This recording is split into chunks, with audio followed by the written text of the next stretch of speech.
Did I set up my thing properly? I think I did. Sounds like you did. All right. Hey, what's going on? This is episode 39. You've got a real attitude problem, McFly. You're a slacker.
Well, I don't know what to say to that. all right. Hey, man. This is Ego and Vice. This is episode 39. This is the second last episode of 2018 summer. No, I'm not. Well, no, I'll be back before you know it, but I'm doing one more episode after this, and it'll be episode 40. Then I'm taking a couple months off just to recharge the batteries. Yeah, much like Game of Thrones, the before last episode is always the best one because I'm here. Yeah, that's right. In the studio, in Southwood Studio, I have my left-hand man, Mr. Paulie J. Fox. That's me. Who always frequents the podcast, and I'm happy to have you back. Happy to be back. And I figured, if I think I decided to go up to episode 40 just for now, and I said, the only person I'm going to have back on is Paulie. Aw. And I'll do the last episode by myself. It'll be a quick, 20-minute, half-an-hour episode. But let's just dig into this one and see what the fuck, see how that happens. Well, let's do it. It's been a long run. It's been a long run since last September. I think it's been about that long. Yeah. Yeah, so it's almost been a year. And Wow. I've done a lot of episodes. I've done 40 regular episodes. Well, 39. I will have done 40 regular episodes. I did 5 spotlight episodes, and that's it. So 45. That's enough. That's enough for a pretty little good. while. Yeah. Pretty good. So how are you? What's going on? No, I'm doing all right. I'm on vacation. Always good when you're taking time off work, and my son's up visiting, spending a lot of time playing board games, and just hanging out and doing the dad thing, which is fun. But no, it's been great except for this heat. Yeah. Oh man. Well, we'll get to that. Yeah, I'm happy that because I know you always look forward to your summers with the kid. Oh, it's with the boy. I live for it. You know how many dogs I gotta catch to fill that big ass Bolio's boy? Anyway. It's my favorite time of year. He lives so far away that I don't get to see him all the time, and when I do, it's I cherish that time with him. Yeah, for sure. How long is he up for? 2 months? 2 months. It's gonna be another 4 weeks as of this recording. So cool, man. Yeah, it's good times. Well, I'm happy for you, and you always seem in better spirits during the summertime. Yeah. Probably because of that. So my soul dies a little when he's so far away. So yeah, I can't relate, but I understand. I'm at work and I can't see my cat, and I'm just like, oh, my cat. But that's cool. So how's your wrist? You've had some wrist issues. Oh my God. Yeah, I have. It's getting it's getting better. I've had to put down the instrument there for a while. Also my bass. And it's been healing up pretty good. It got swollen after the show the last time, and just practicing even at home with the brace on, it's just it's terrible. It's pretty painful. I've got some kind of, the doctor was excited about actually having a name for it. When I went to see my family doctor, she says, can you do this? Can you do that? I said, ow. And she said, oh, I know. There's a name for what you have. I know what it is. Basa bifida? Yeah. Basa bifida. No, it's like MacGyver's tendonitis or some bullshit like that. I forget what she said, but it's some kind of name that she was excited about knowing. But yeah, it's pretty painful. I can't do anything fun with my wrist. They say that you need two hands to play a guitar and or bass. Paulie J has been playing his bass with one hand for the last few months anyway. Yeah, a couple months now, yeah. You have a nice brace. Kind of looks bracey and supportive, Yeah. but it's hinders your playing a little bit. Yeah. Well, I can't move my wrist. I can't, and it's my picking hand, so I either have to do the fingers, which, I could do, but I prefer the kind of the attack of the pick, Yeah, exactly. Like I don't, it makes for great radio to be doing that, but I can do it with the fingers, but I prefer the pick. I like the sound of the pick. I like playing with a pick. So when you're doing that and you can't move your wrist, it's a struggle. If you can play like with your fingers, I also prefer the sound of the pick. It has a little bit more attack. I find that the fingers are a little warmer, a little softer, flubbier, and you can stuff, like you can get some nice sounds with it, and you can definitely do some things with the fingers that are harder to do, technically speaking, with the pick. But it's just that sound of the pick. I love it. That little twang that you get, little chuckalaka, little clackalaka, if you will. Love it. That's cool. Well, you've been doing all right. We played at least a couple of shows with your bum wrist. Yeah. And then we went up to the studio last weekend. Right. Yeah, what a fun time that was. It was great. Yeah, it was great. We went back up to Skylark Park in Pembroke, and we recorded with our good friend Jordan Zadarozny. And we got 5 songs done in true fucking workhorse goat fashion. In and out in a day. And then we got them back with the first mix. Sonically, they sound fantastic. The guitars sound good, the bass sounds good, the drums sound good. Performance-wise, might need to put some more work into that somehow. Gotta refine it a little, I think. There's definitely better takes of some things, and Goat has a formula when it comes to like writing songs. We write songs, well, we take quite a while to write songs, and then we'll jam them out in the basement. And then when it comes to recording, we'll book some time, and that kind of lights a fire under our butt. But we're always busy, especially in the wintertime, because that's when you play more shows in Canada, because in the summertime, everyone goes to the cottage and doesn't want to be in a bar. Everybody's on vacation, yeah. So wintertime, we play a lot of shows, so we always try and kind of work into writing and stuff like that. But when we write, it's just like, hey, we should work on these new songs, but we have 2 shows coming up. So you have to get ready for the you make the set, and you got to jam that stuff out. So I think after the last show, we said, okay, let's just concentrate solely on these new songs. Got them done, did some pre-production, and headed up to the studio. And I'm proud of the songs. No, they're great. I'm proud of the songs that are written. The way they were performed was, respectable. Yeah.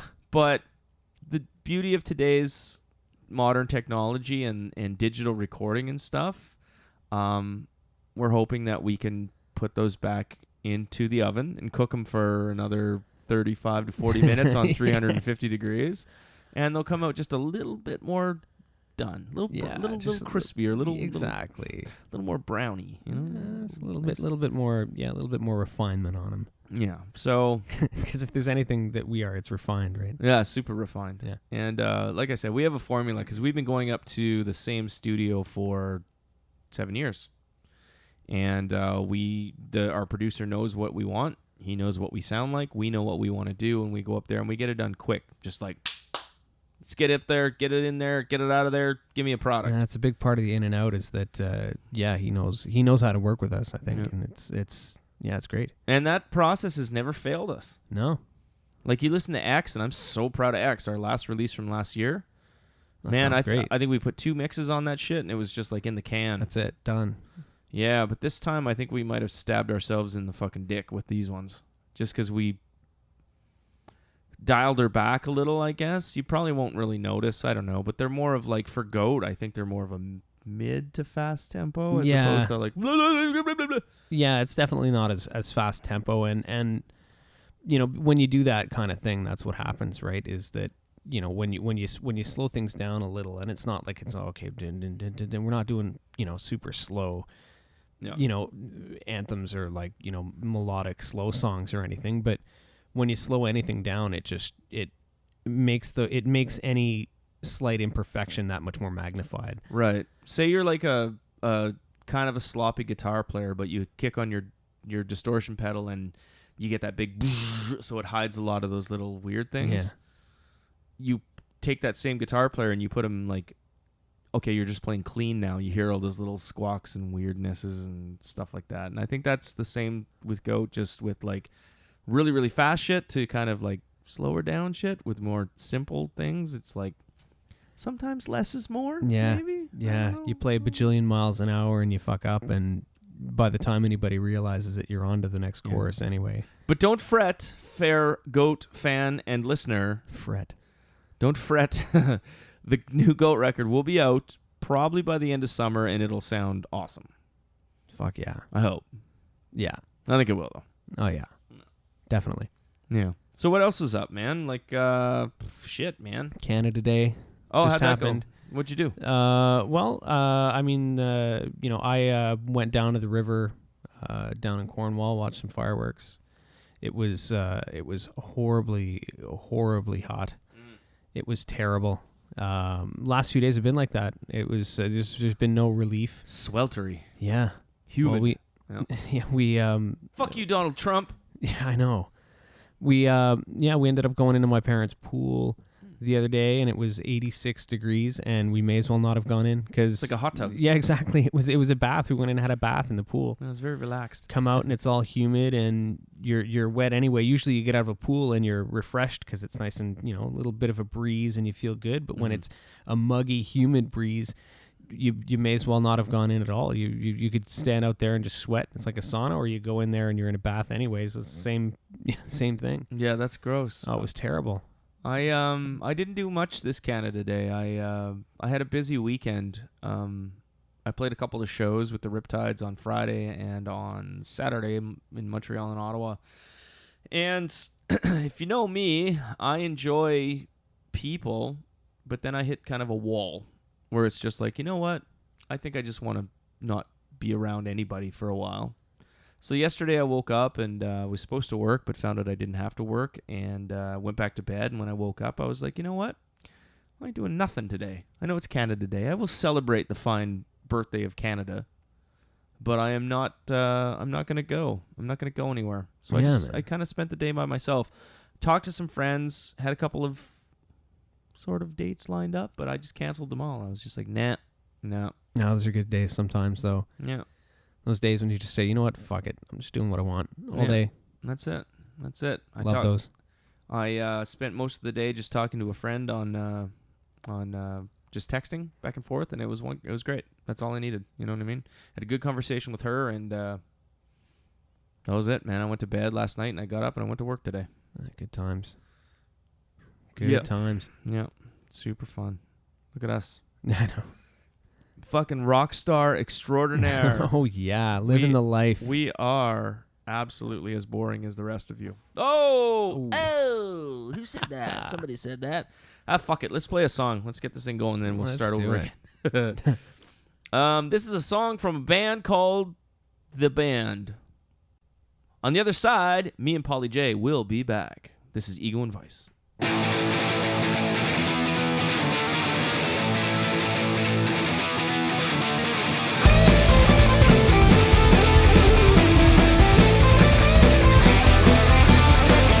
I feel so sick inside, and I really don't know why. I've taken all the pills that the internet prescribed. My body's got a fever, my skin is turning gray.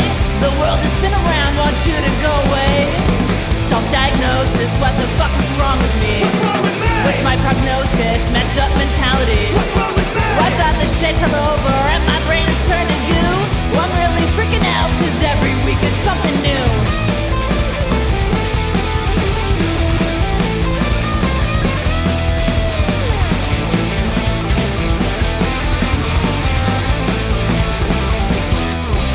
I got every type of cancer, leprosy and hypertension. I'm slowly going blind, give me some medical attention. My body just can't take it, gonna fall down to the floor. I swear I'm not neurotic, death is knocking at my door. Self-diagnosis, what the fuck is wrong with me? What's wrong with me? Where's my prognosis, messed up mentality? What's wrong with me? I thought the shit come over and my brain has turned to goo. I'm really freaking out, cause every week it's something new.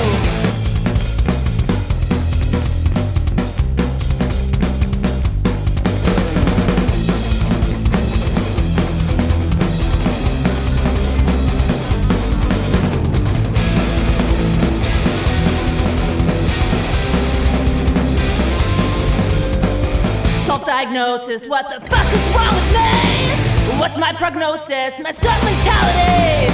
I've got the shakes all over and my brain is turned to goo. I'm really freaking out. What's wrong with me? So this September will be Goat's 7-year anniversary. What do you want to do for that? We should do something for that. Oh, it's got to involve alcohol.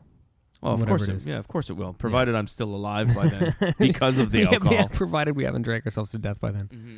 Yeah. No, for sure. We should, I don't know. I think a show is in order. Well, we do have one show lined up. We have nothing lined up for the rest of the summer or into early fall. But I did secure a show at House of Targ with Voice of Addiction from Chicago. Yeah. And a local band called Positive Charge, which is oh shit, we should play some Positive Charge on this too. We should. We'll do that next. But Yeah.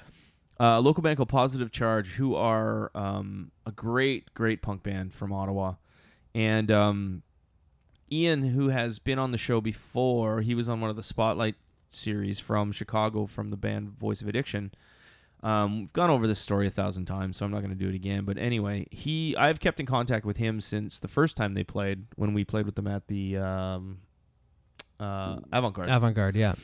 And yeah, man, he's a good dude, and he's on tour right now with his band. Yeah, and they were fun. Yeah, they're going across the States, and they're finally swinging back through Canada, fall of 2018, so a few months from now. And he called me up, and he's like, yeah, okay, we got a gig in Ottawa. You guys want to play? I'm like, fuck yeah, let's do it. He's like, it's at House of Targ. I said, fuck yeah, that's Perfect. even better. Yeah. And he's like, can you try and secure a local band? And I said, yeah, I know a couple of them. So, yeah, we did that. I did that, and I reached out to a couple of bands. Some of them couldn't make it, and it's kind of far ahead in advance, but got a hold of Positive Charge, and they're like, yeah, we're on board. Sounds good. It's going to be a good time. So I'm really looking forward to Ian coming back, and I already told him you can sleep on my couch again if you want to. Yeah, it's going to be good times, as always with those guys. Yeah. And I don't know. I guess we'll just pick it all up in October. We could really hold off and release the new one and use that show as kind of our release thing if you want. Yeah, maybe. I don't think that's a bad idea. Yeah, because I don't really... Unless something really drops Well, in our lap, I'm not going to accept much, you know what I mean? Yeah, I'm not in a big rush right now. Yeah, there's, if it's just some random Friday night at certain places, I'm just going to turn it down. Yeah. No, that's going to be a good show, though, October. Mm-hmm. Yeah, Voice of Addiction. Yeah, pretty good times. I think other than that, just more working on some more new ones. Working on some Part 2 of yeah, Part 1, maybe part 2 of the unnamed yeah, maybe Part 2 will just become Part 1 because we'll scrap this Yeah, just fucking scrap debacle the we've rest of already it. done. What do you have planned for the rest of the summer? No, it's gonna be going back to work once the vacation's done. I don't think there's really all that much except for maybe buying a house, which is holy shit Oh paperwork. yeah, you were out saying the about ass. that, eh? Yeah. Yeah. Well, I just got. I don't know if you saw it, but I'll show you. I got a new car out there too. What? I know, right? That old piece of junk is. What'd you is, get? What'd you get? I got a 2005 15 Hyundai Sonata, which is like the 2005? most boring. Yeah, 2005. Sweet. I took a step back, but yeah, no, 2015 is pretty nice. Does this one have AC? Oh yeah, it does. You don't have the back sweat? Yeah, no, when you show up? exactly. I don't have to show up with the seatbelt line. seatbelt across my- stain? Yeah. Well, that's Yeah. good, man. No, that's pretty good. Yeah, some changes coming. I mean, that's one of the reasons that taking some time off in the summer is going to be good because got to get all that moving done and take care of all that kind of bullshit, paperwork. Yeah, that's hectic though, man. Yeah. Moving, and especially if you like buy a house and stuff, because then it's like you have to deal with not just the moving your shit. You got to get all your finances in order and Yeah, figure out if you can afford this bastard. that's the rough one too. Yeah. Are you staying in Cornwall? Yeah, I think I'm. If not in Cornwall, not too far away. I might move next door to Mike in Moose Creek. Moose Creek? Yeah. I heard that is a budding megalopolis. It's up and coming. Yeah, I know. The crick. Oh yeah, Oh yeah. that's good. Yeah, no, it's that's about it for me. Honestly, I'm not not having too many more plans except for just hanging out and being a bad influence on my kid. That's good. Yeah. Well, that's something. How about you? That's- Any big plans yourself? I am going to take. I'm gonna go into this kind of in depth over on episode 40 later this week, but I'm going to take the next couple of months off and just kind of go dark for a bit. I'm going to drop off social media for a bit. I'm not going to cancel my Facebook account or, my Instagram and stuff, because I like to see what my friends are doing, and I use it as promotion too, especially for like the bands and the podcast. But since I'm not going to be really doing the podcast too much and not going to be doing too much band stuff till the fall, I think the best thing for me to do is just like delete my Facebook and my Instagram like off my phone. Like that's just deleting the app. So like I still have the accounts. Yeah, and the stuff accounts like are still there, but you're not tempted to open it up all the time. Yeah, there's just something kind of like really peaceful about rolling over when you wake up in the morning and not reaching for your phone to look at like who ate what and some fucking stupid ad on Facebook, which even though you don't even care anymore, that yet you still could just kind of like mindlessly look at it, and it's just like I don't want to do that. I'm gonna take this summer and just really go quiet and just enjoy my friends, enjoy my the weather and just the freedom, and I'll still go to work and stuff like that, but just like, no, man, if I want to talk to somebody, I'll have to actually like reach out to them and you know what I mean? Yeah, there's a nice kind of serenity to that when you don't feel so attached to, having to open up your phone when you delete that kind of thing. It's one of the reasons I never end up getting into like Facebook Messenger or even like Instagram or anything like that. I don't even have an account with any of that, or Twitter or anything. Like I've had Facebook for forever and I barely touch it anymore, and it's nice, but you still use it every once in a while, but it's there's a certain blissful peace that comes to not having all that kind of stuff. I don't know because I'm going to find out. We Mike, the drummer in Goat, has never had a cell phone in his life. Yeah. And Off he the just grid. And he just lives, and we give him shit for it because it is a pain in the ass because you can't get a hold of him unless you call his like landline at home. Oh, when you get there to a show and you're like, is he dead in a ditch, or is he on the way, or did he just leave late? And I don't know. Be nice to know. And he's always late, so you can't be like, where the fuck are you? Yeah, but me and Paulie, like when it comes to like the band stuff or just even like friendship stuff, we'll always like shoot the shit back and forth, like via text and stuff like that. But with Mike, he's just like, you can't get a hold of him, but he just shows up and he's in this kind of blissful ignorance. You know what I mean? He's like, hey, how's it going? Yeah, it's just like so simple, and it's just like you fucking like. I envy it sometimes. You give him shit, but that's what I'm doing. That's it. I'm going straight Mike Mayer. There you go. For the rest of the summer. You need to get a hold of me. You can call me at the Bell payphone on the corner of Carling and that'd be awesome though. But really, it's just like when it comes to like social media and stuff like that, like when you talk to people, you text them, right? You text them or you give them a call and you say whatever. Like, what is Facebook for other than just promoting the bands and stuff like that? But say you didn't have bands. Say you were just like an average Joe Schmo, right? Hey, I'm Joe Schmo. I have nothing going except for just the fucking life that I live. Like what? It's all masturbation is what it is. It's all just people getting off to posting shit themselves and thinking that everyone else is looking at it and saying, oh, what a wonderful life this person has. I know, it's like making your life bigger than it is. Yeah, right? Like, yeah. It's people taking themselves too seriously is what it is. Yeah, and it's just so stupid. I think about what I use Facebook for on just like an actual like personal level, and it's just like it's just there, and you get so addicted to it, even though it's like you hate it. Like you almost hate yourself. You almost feel dirty when you're like, and then you put the phone down, you fuck Facebook, and then it's like 2 minutes later you subconsciously just pick your phone up on it. It's like, what the fuck am I doing here? Yeah. Well, it's all these it at first was a novelty when you say, oh look, I can reconnect with all my schoolyard friends from back in elementary school or high school or whatever, and you say, oh okay, well we'll be friends, and then you're not actually friends. You're just it's like pretending to be friends. No, you know, no offense to anybody that's on my Facebook, but I probably don't give that much of a shit about you. And it's not that I don't actually care about you. It's that, yeah, okay, we're friends on Facebook, and yeah, you know, if something big goes on, sure, I'll hear about it. But it's, you know, it's not an interaction on a personal level like No. you get from meeting somebody at a bar that you know that you've known for forever. It's like you're so concerned about knowing what, I don't know, Dave is doing, that a guy you went to high school with 20 years ago, and you're like, "Ooh, I can't lose Dave. I could block Dave, but no, you never know. I'd like to keep in touch with Dave." This is the same person. If you were walking through St. Laurent Shopping Center and you saw him, you'd be like, "No!" and you'd like duck into a store, just try go to down the avoid other aisle just to- the actual interaction. Yeah. Yeah. Yeah, that's it.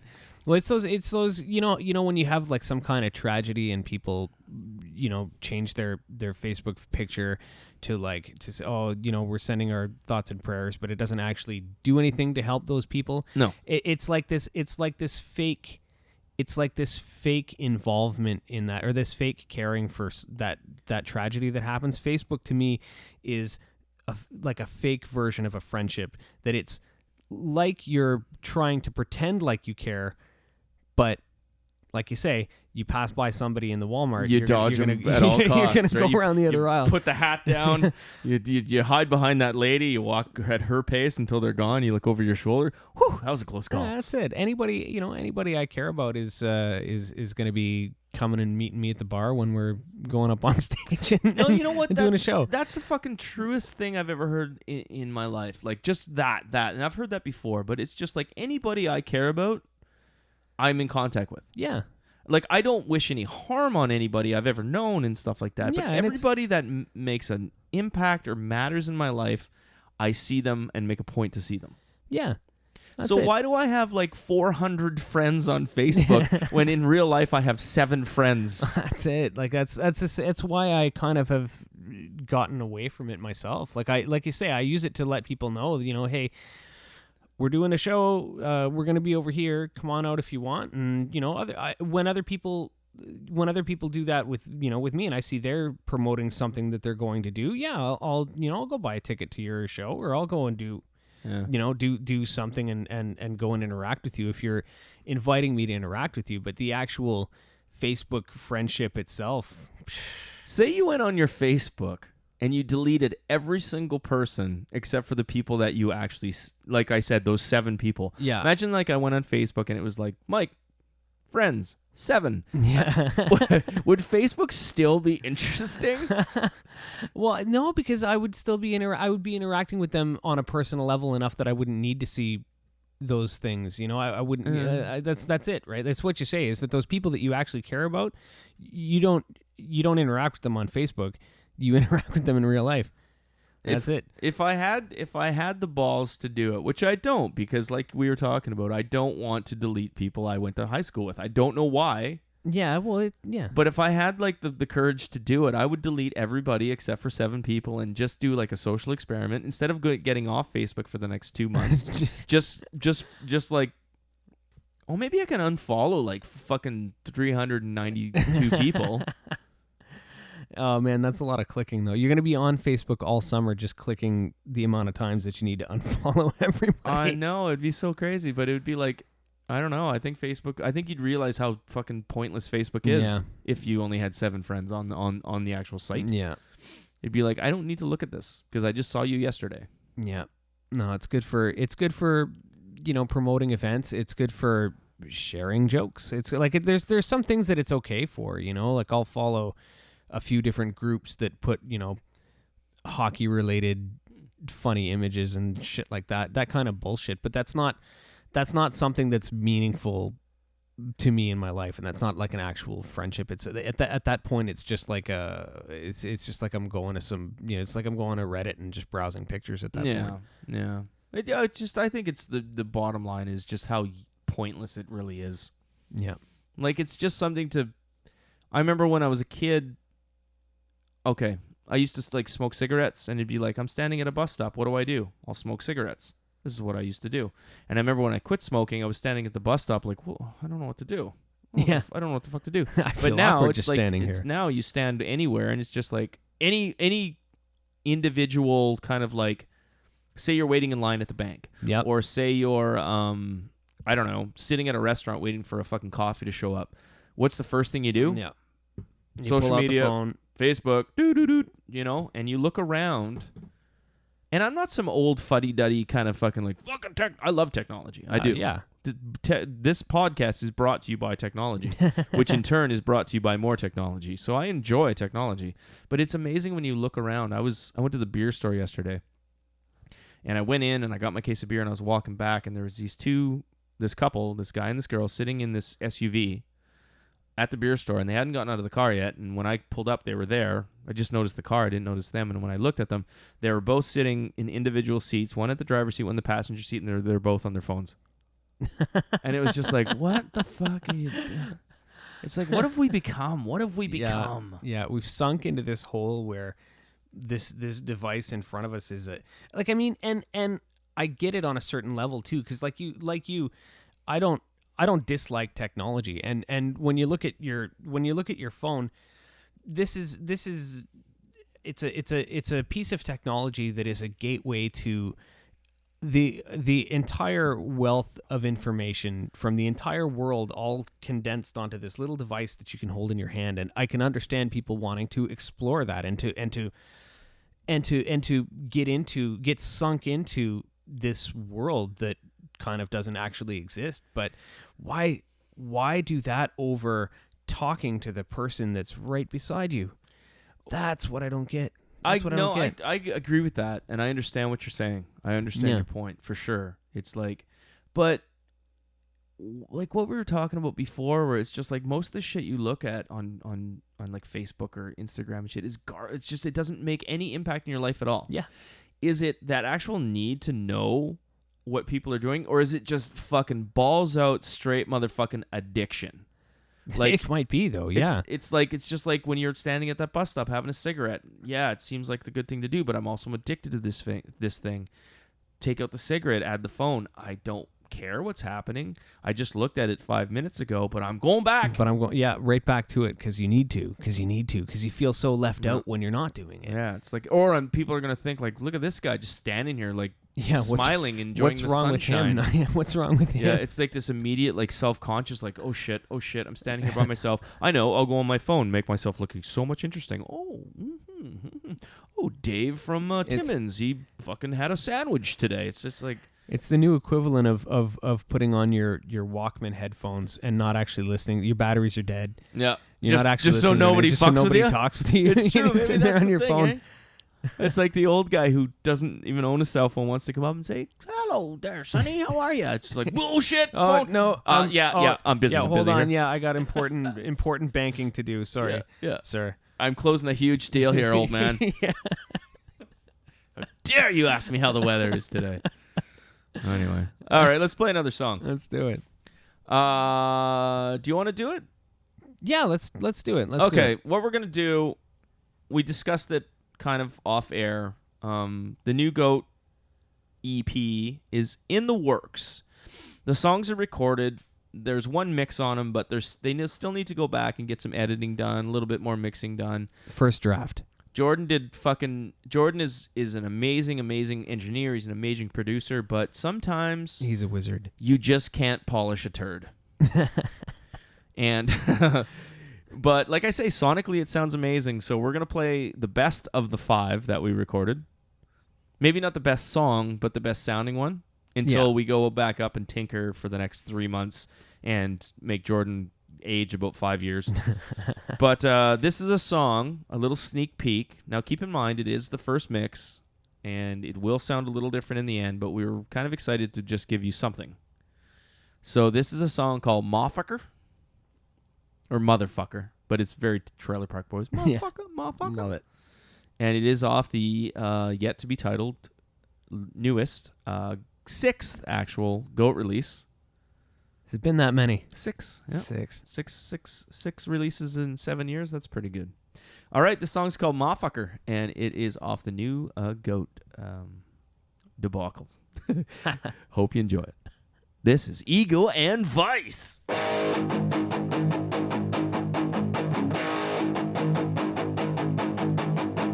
So you said you're gonna hit the road.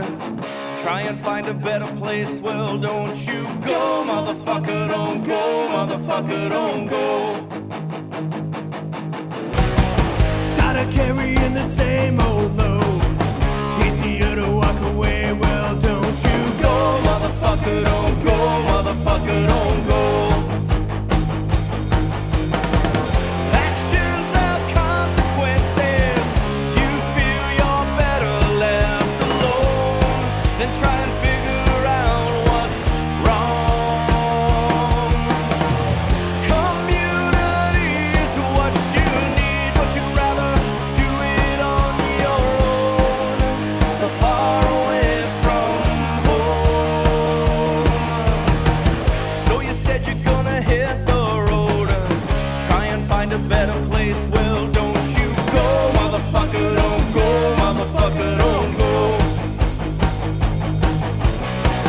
Tired of carrying the same old load. Easier to walk away. Well, don't you go, motherfucker, don't go, motherfucker, don't go.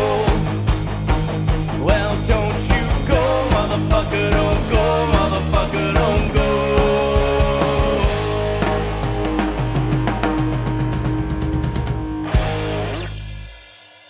So Frank Turner and the Menzingers, which I love the Menzingers. I've always been a fan of the Menzingers. I listen to Anxious and Angry, which is a podcast out of Chicago, hosted by Ryan Young from Off With Their Heads. And he's friends with the Menzingers. And he just takes cheap shots. He's always making fun of them and stuff. And Frank Turner has always been this kind of guy that I liked, but, like we said, it's like the first thing I heard from Frank Turner was, "It's a long way back from recovery." Yeah. Which is kind of like a poppy Yeah, type of it's thing. it is. But if you listen to the lyrics of that song, they're fucking great, man. Like, Frank Turner might not be your cup of tea, if you will, but you can't take away his lyrics. Yeah, man. as a lyricist, it's yeah, that's great. You listen to that. That's something I look for in a song is it's got to have good lyrics. And I don't know. I've known people to say, "Oh, the lyrics don't matter. It's the tune that matters." And other people, they focus on the lyrics, and others kind of take everything in. But yeah, when you look at qualities of certain people, that guy's lyrics, holy, there's so it's many magic. Oh man, there's so many great lyricists, and I wish, and I try so hard in my own music to write. Like, when you look at like Tim from Rise Against, who is an incredible. Oh yeah, the motherfucker's a poet, man. The way he puts words to paper and then puts them to like music, his melodies and his lyrics are incredible. Yeah. You listen to it and you think, oh man, I wish I could have done something like that sometimes. Why didn't I think of that? Yeah, because it's so simple, and that's the thing about writing good lyrics is they need to be simple, but at the same time deep and complex. And not to get pretentious about it, talking about deep and everything, but yeah, but I think it's just the way some people are like wordsmiths, where it's just like the way they put something, the way they phrase something is just so impactful that it's just so clever, and Yeah. it's just so perfect. You know what I Yeah. mean? Where you can be like, yes. yeah. Because you have to be succinct. You only have so many words you can fit into a few minutes worth of song time, if you even go that long, with your songs. But like you have to pack as much punch as you can in with every word, and when you can do that and make it clever from a cadence perspective and from a rhyming perspective and in all these other ways, and just kind of compact these complex ideas into a simple, effective lyric. Holy shit, that's gold. I completely agree, and I just think if you do it properly and some words, just the way they fit together. There's a song that I was listening to, and I'm going to see Frank Turner and the Menzingers at the Bronson Center in the fall. And a friend of mine went online and said, "Hey, the Menzingers are playing at Bronson Center." And I was like, "Cool." And she's like, "And Frank Turner's playing too." And I was like, "Oh, cool." Yeah. And then she proceeded to kind of go to the checkout, and she's like, "It's $86." And I'm like, "Okay, that's two people. That's not bad. It's like $40 each. That's cool, man. I'll pay $40 to see the Menzingers and Frank Turner." And when it all came down to the thing where it was just like to press for pay, it turned out it was $86 each. Oh, shit. $86 to go to the Bronson Center. I think the last show I went and saw at the Bronson Center was Face to Face, and it was like $32. Yeah. $86. But anyway, I started to just listened to some Frank Turner and us talking about lyrics. Frank Turner is another guy. Whether you like the style of his music or not, his lyrics are fucking fantastic. Like, they're so good. And they're just layman, too. It's not like he's not talking about politics. He's not trying to spin your head around. It's just the way he puts, like, I don't want to call it emo, but very personal lyrics about heartbreak and life and how you're feeling and shit. The way he spins words and phrases and like sentences together is great. I was listening to the song. Yeah, it's called Plain Sailing Weather. People might know that song. I didn't know that song until like yesterday. Yeah, it doesn't sound like one I remember off the top of my that head. record, it's off the record Tape Deck Heart, which was released like 8 years ago. It's the same one with Recovery on it. And that song is probably like my favorite song in the world right now. Yeah. Plain Sailing Weather. I recommend. Go listen to that for sure.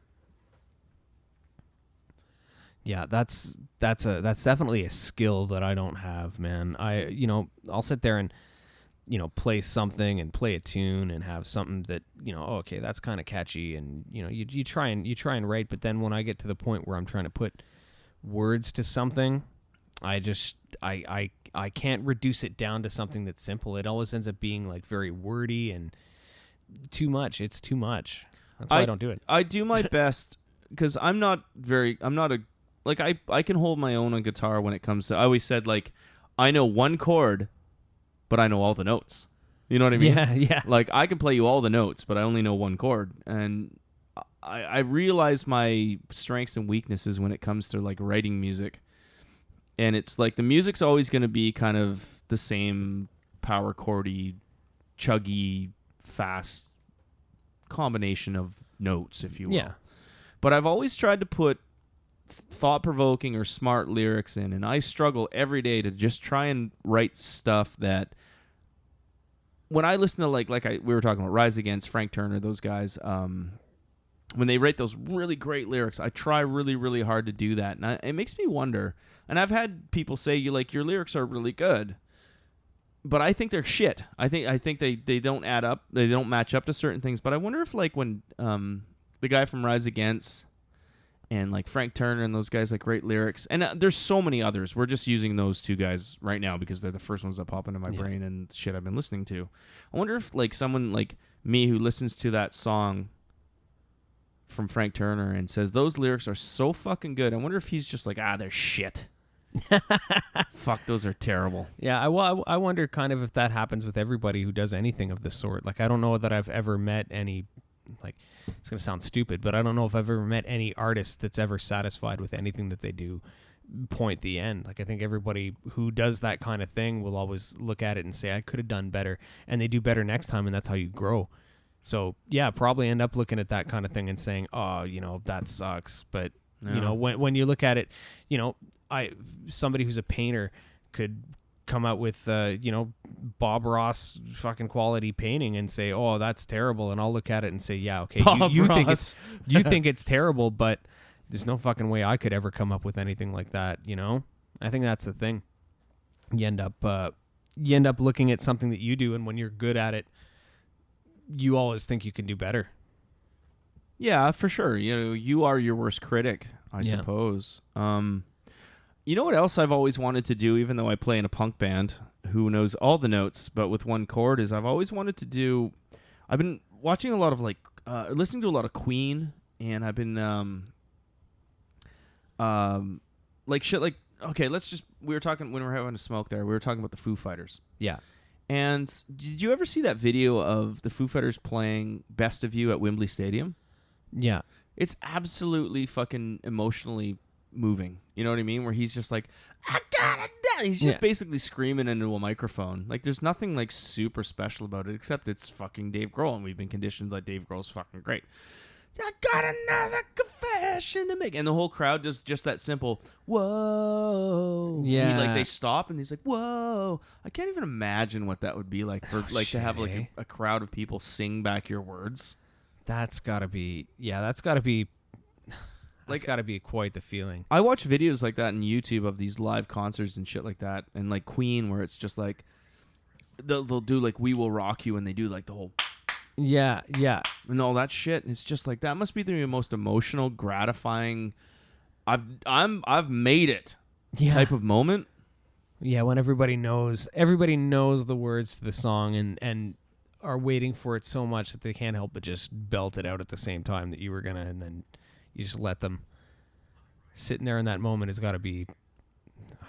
I don't know. It's crazy. It's incredible. It's incredible. And, you know, I'll probably never have that moment. Like, we've had goat shows where we'll tell people to go, oi, oi, oi. Yeah, yeah. Or you might see, like, that one guy that kind of knows our shit who's just kind of, like, singing under his breath in the corner well, and we've shit. had that one show there, too, where, you know, it was recently where, you know, this guy's pulled my mic over to the crowd side and started singing the...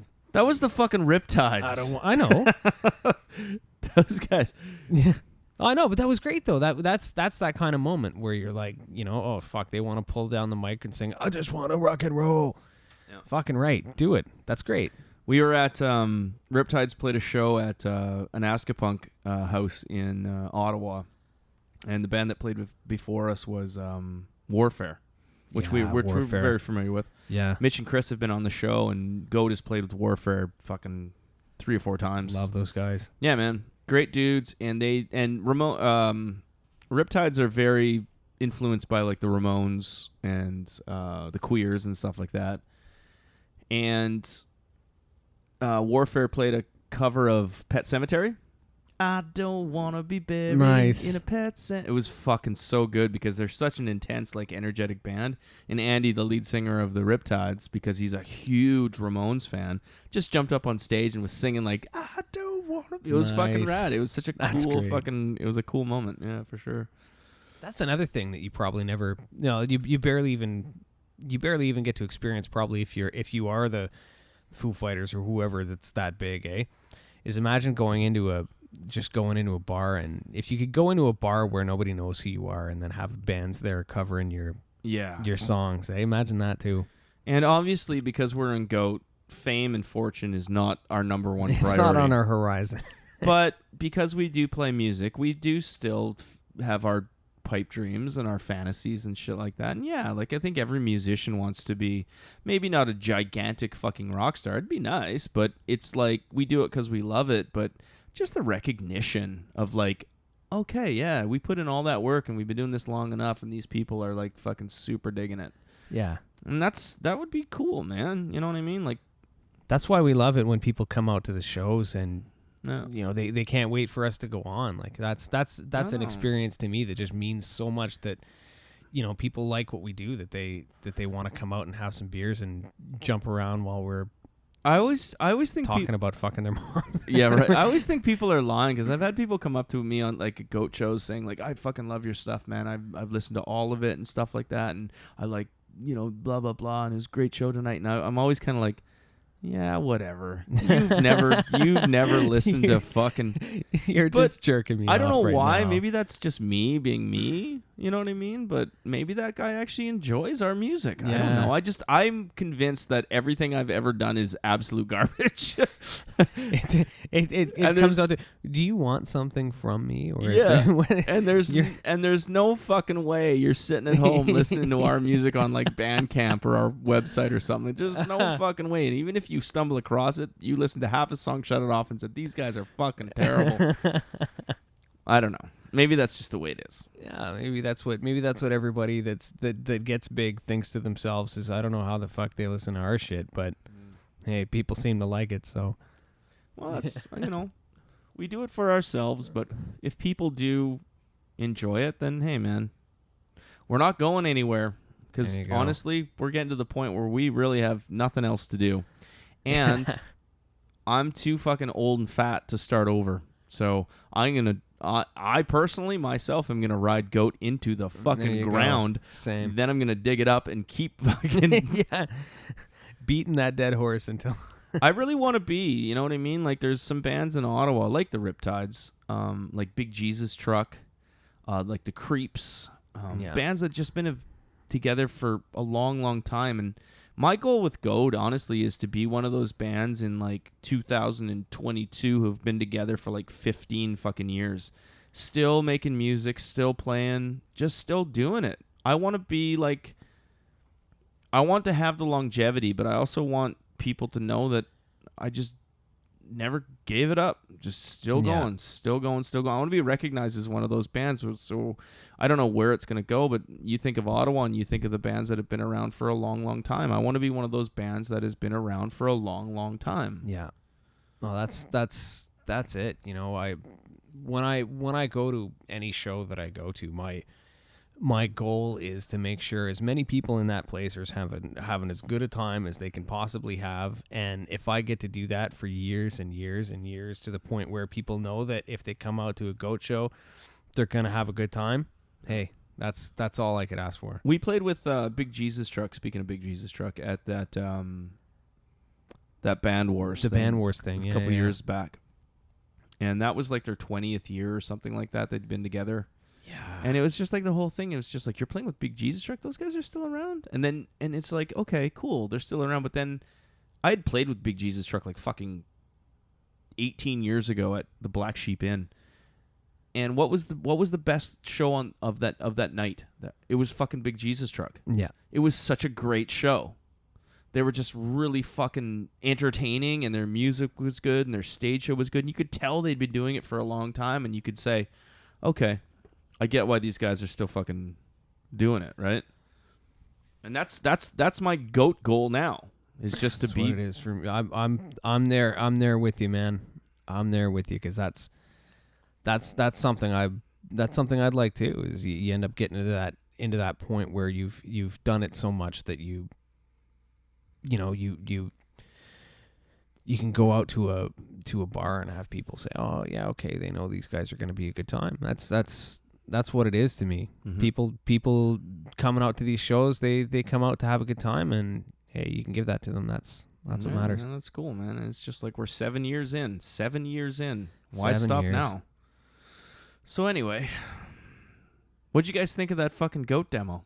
Oh yeah. Leave a comment. Yeah. Okay. That was a good run. We should play something else. Yeah. We were talking about earlier. Did we talk? Yeah, we're talking about Voice of Addiction. Yeah.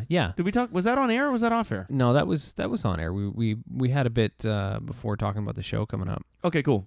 Yeah. We're gonna play a song from the local band Positive Charge, who is playing with us at that House of Targ show on October 4th when Voice of Addiction comes rolling through town. Pretty excited about it. Yeah, can't wait to see those guys live. Let me just chalk something up here.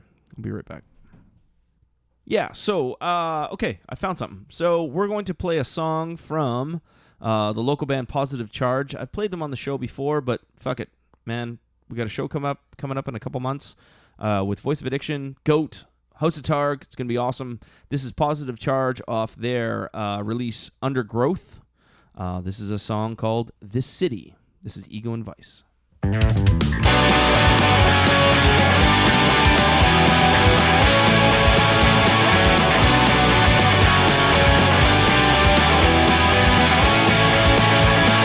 Somewhere along the rise of technology and productivity, we grew tired of waking with the sunrise.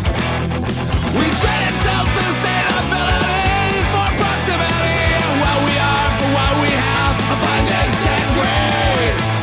Though we compromise the world, we learn from our mistakes. The consequences have raised the stakes, and everybody's nervous or in desperate.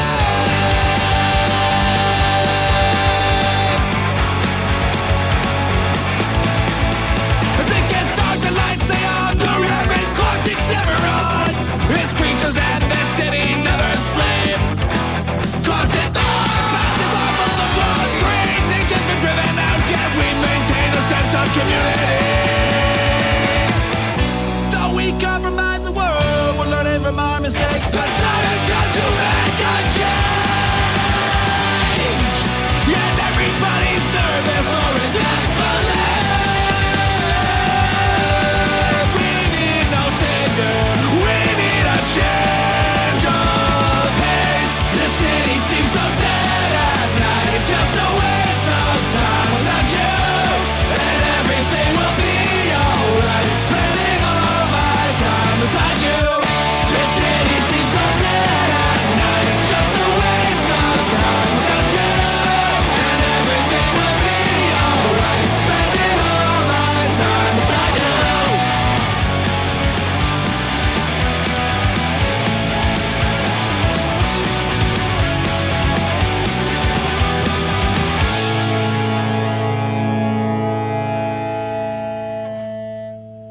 Okay, Paulie. So that's it for episode 39.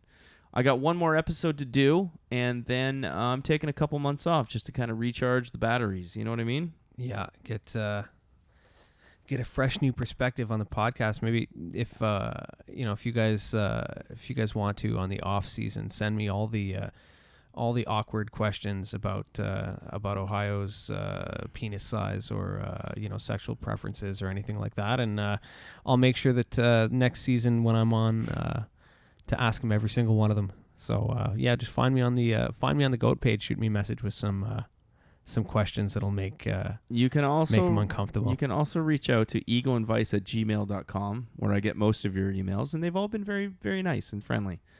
Penis size? Let me just say this, and I'm going to quote Mr. Dave Mustaine from Megadeth. It's not the size of your pencil. It's how you write your name. Well, I think on that note... And I've never had any complaints to my face. I've had a couple backhanded ones. But hey, man, what are you going to do? We're all human. It's fucking... It's size appropriate to my form. I'm not a very big guy. I'm only 5'8", goddammit. Okay, enough about my dick. So yeah, if you want Paulie to ask some shit, he will be back for next season, starting probably in September. And we're going to try to mix it up. I'll keep the same format as I did before. I'll still have guests on. I'll still have like local musicians. I'll still do the Ego and Vice Spotlight with some bands from out of town. But I need a break. I'm tired. I had a long year. It's been a crazy year. It's been a crazy year. Yeah. A lot of crazy shit happened. But I was happy to have you here, bud. I'm always happy to be here. The most recurring guest on Ego and Vice since day one, and we kind of set that in stone right from the beginning. And every time you come in, it's a break from the format, and it's great to talk to you. And I look forward to next season. Yeah, me too. It's gonna be great. All right, so let's do that. Let's call that a episode 39. I will be back next week with episode 40. It'll be kind of a wrap-up, more of a season finale to set me on my merry way, I guess. And until I come back in September, send Paulie messages about my dick. Because apparently he wants to know about that. So, all right. So, cool, man. As for Paulie J. Fox. Cheers. All right. My name's Mike. This is Ego and Vice 39, and we'll see you next time. You've got a real attitude problem, McFly. You're a slacker.